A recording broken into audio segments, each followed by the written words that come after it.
Welcome back. So are you thinking of becoming a YouTuber? And more important than just a YouTuber is a YouTuber that's successful.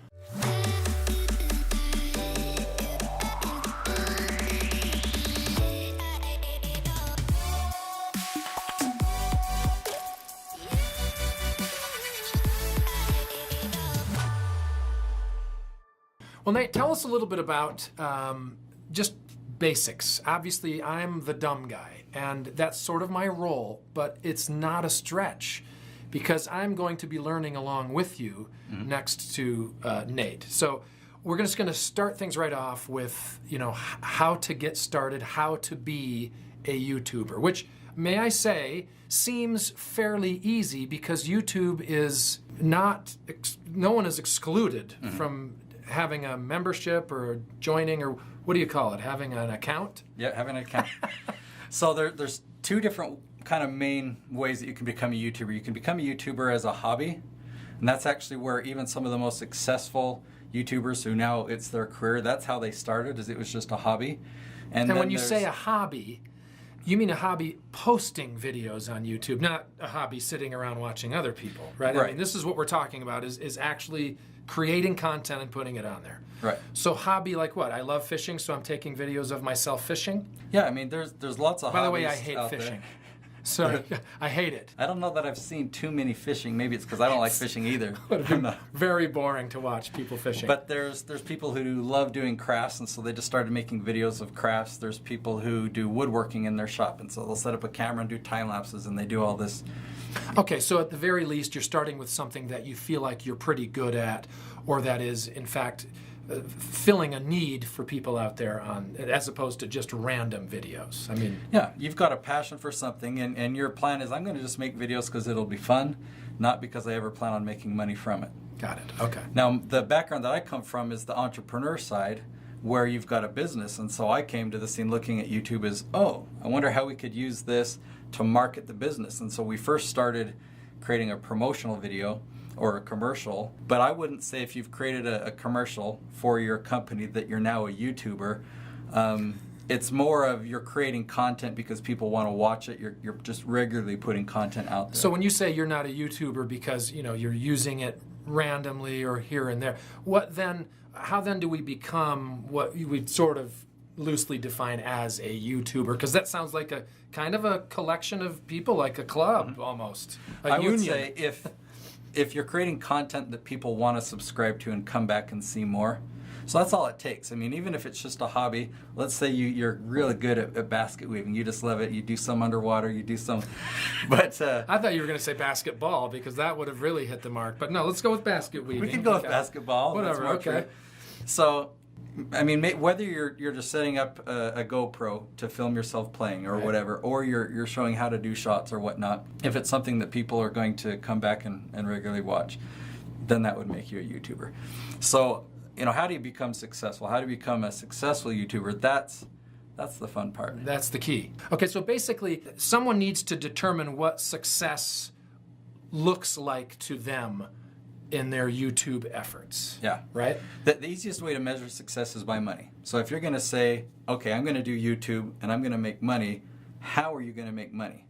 If I talk to a parent and I let them know I'm a YouTube producer and they say, oh yeah, my kid wants to be a YouTuber, he watches these gaming shows, and I think, okay, that's not really what I consider a YouTuber, because maybe they don't have a plan for success. They just plan on making games and they think somehow that can be their career and that they can make money from it. You can, but in order to make, we've talked about this in previous video, in order to make thousands of dollars, you've got to get millions of views. Yeah. Or you've got to be popular enough that you get sponsored. People want to sponsor you. So I look at it from, why don't we create a business first, or at least have an idea of where we're going to take this? We were talking earlier about like Studio C, and they do skits. And if you were to do skits, you're an actor. Right.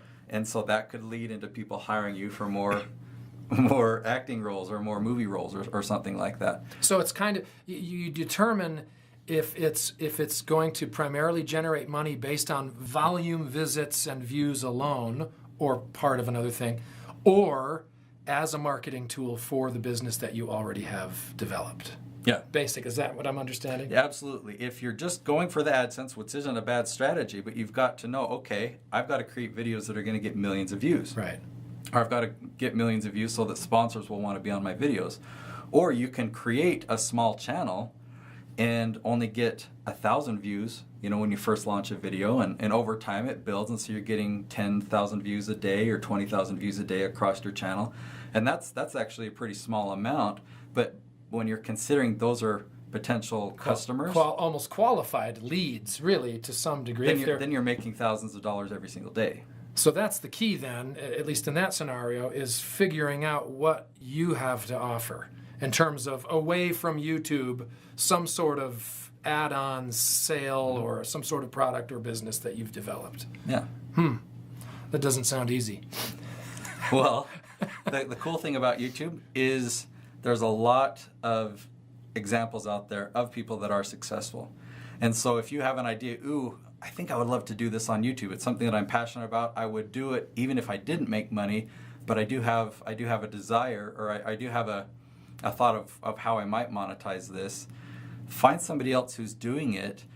Maybe find a handful of some who are successful and some who aren't, some who are consistent, some who look like they're successful, some who get lots and lots of views compared to others, and study those, because there's a lot of examples of success. That's kind of how I figure things out. It's like, I like what they're doing. So when you're doing comps like that, is there a way to be able to research their analytics? And except for the fact that it says on the main page there, 2.2 million views or 100,000 subscribers, is that the limit to what you can find out about them? There's ways that you can go deeper, but generally the data that YouTube provides, that's adequate for me to look at a channel. And later today we're going to film a video where we're actually going to dive into a channel, which will be fun. Oh, there you go. So stay tuned on this channel for that video. But, kind of how to analyze a channel and tell, how are they doing? What are they doing with this channel? What's their goal? But there are other tools. You can just search for, you could go to Google and type in YouTube analytics, and you'll get a lot of different companies that you can pay a small fee for to then dive into competitors and give you all the stats. Wow. It's complicated, but it's information that if you're serious about it, you want to have. Yeah.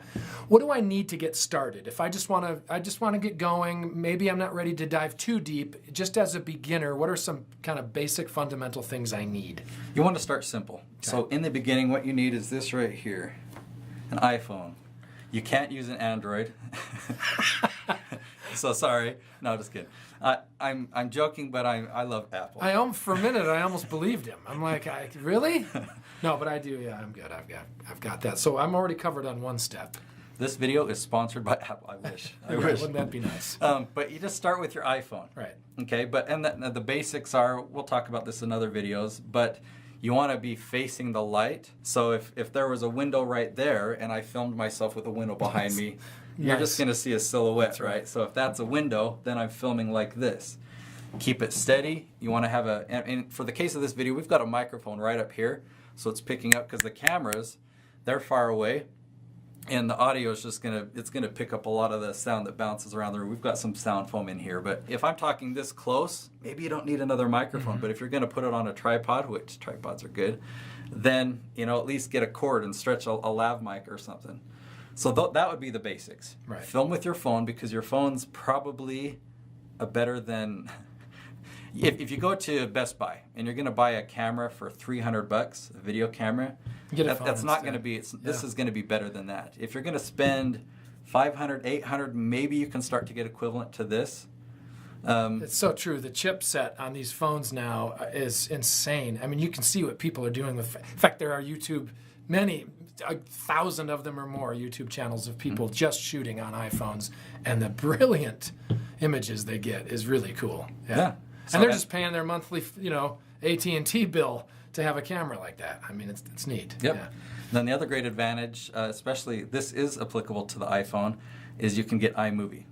I believe it's free, right? Because I pay the upgrade on my Mac for the Final Cut Pro. You're talking about iMovie on your phone. Yeah, I have it on mine too. I don't think I paid for it. Yeah. Yeah, I think iMovie comes for free on all Apple devices. But the reason that I say on the phone is it's so easy. Yeah. You could record it right here, just edit it, and hit upload, and it goes to YouTube. Boom. So you don't have to worry about transferring it to the computer. Yeah. That's the basics of where to start. You'll learn how to use the software. You'll learn the important basics of editing, and it's better to get started and do things in an amateur way to kind of test the water, see, because people will be entertained by it. You'll learn that first. Yeah, they'll be entertained by not. your beginner status. So basically, you're talking about get a phone with an internet connection that has preferably an iPhone with a great camera in it, maybe iPhone 6 or higher, that has iMovie. Shoot yourself, and by the way, get a YouTube account, and then upload it to YouTube, and you're basically off and running. And that's recreational YouTube as well as an official YouTuber.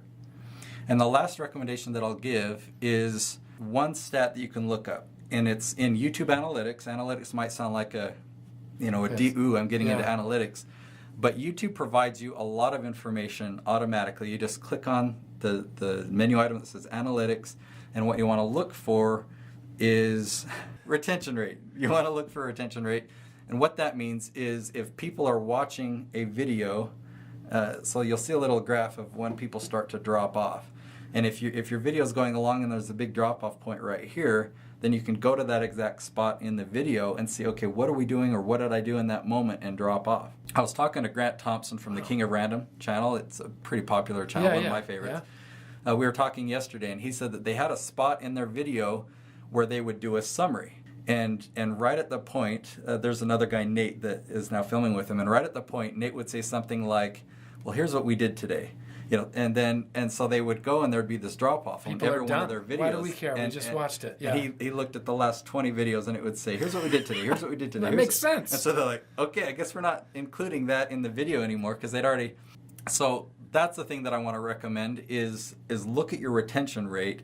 If you see that your videos drop pretty quickly, people click on it and then they drop, maybe there's something that you need to do at the beginning to kind of set up the stage of what this video is about and keep people, hook them in. So, well, that's one of the basic rules of communication in any setting, really. Tell them what you're going to tell them, and then tell them what you told them. And so, but that first part is, here's what we're going, and it can be fairly quick, right? Mm-hmm. Well, you saw what we did in this video. There's an intro. It says this is what this video is going to be about.